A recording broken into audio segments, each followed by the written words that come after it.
आणि मी ज्या वेळी चंद्रहारला भेटतो त्यावेळी मी विचार करतो की माझी बॉडी अशी कधी होणार आहे. आता मी देखील या यात्रेच्या नंतर खुराक बिराक खायला सुरुवात करणार आहे. पण परवाच्या मी त्याला विचारलं बाबा अशी बॉडी कधी बनते, त्याने मला एक व्हिडिओ दाखवला त्याच्या व्यायामाचा.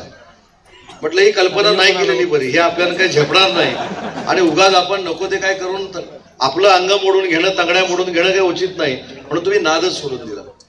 पण याच्या मागे तुमचे कष्ट आहेत. पेलवान बनायला देखील कष्ट लागतात. आम्ही चर्चा केली की बाबा सगळ्या पेलवानांचे कान असे का असतात. आम्हाला असं माहिती आहे कोकणातल्या लोकांना की इथं काहीतरी सुपारी ठेवतात आणि जो गुरुजी असतो तो इथं मारतो, मग कान असा बनतो. चंद्रहार म्हणला असं परत कुठं सांगत जाऊ नका. हे कोणतरी काहीतरी तुम्हाला सांगता आणि तुम्ही ऐकता, त्याच्यासाठी कधीतरी 4-5 दिवस आखाड्यामध्ये या. तो कान तसा का होतो हे 4-5 दिवस तुम्ही कुस्ती बघितल्यानंतर, आखाडा बघितल्यानंतर तुम्हाला कळू शकेल. आणि मग नंतर अजून कुतूहलानं विचारलं असं आखाड्यात काय बनतं, तर म्हणाले एका कुस्तीत किंवा 100 वेळा आम्ही एखाद्याचं कानपाट फोडतो. म्हणजे आमच्या भाषेत, कोकणाच्या भाषेत, म्हणजे कानावर आम्ही प्रहार करतो. आणि तो कानावर प्रहार सारखा सारखा झाल्यामुळं ती सवय कानाला होते आणि तो कान घट्ट होतो. हे मला 8-15 दिवसापूर्वी कळलं.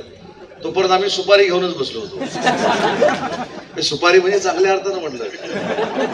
आणि म्हणून मला असं वाटतं की तुमची मेहनत आहे. नुसतं पेलवान बनायला नुसतं खुराक खाल्ला, तुम्हाला जे काय पाहिजे ते अन्न खाल्लं म्हणजे तुमची शरीर यष्टी बनत नाही, तर त्याच्या मागे कष्ट आहे. आणि कष्ट करत असताना ते कष्ट करण्याची ताकद असावी, म्हणून या बाकीच्या सगळ्या गोष्टी तुम्ही अनुभवत असतात.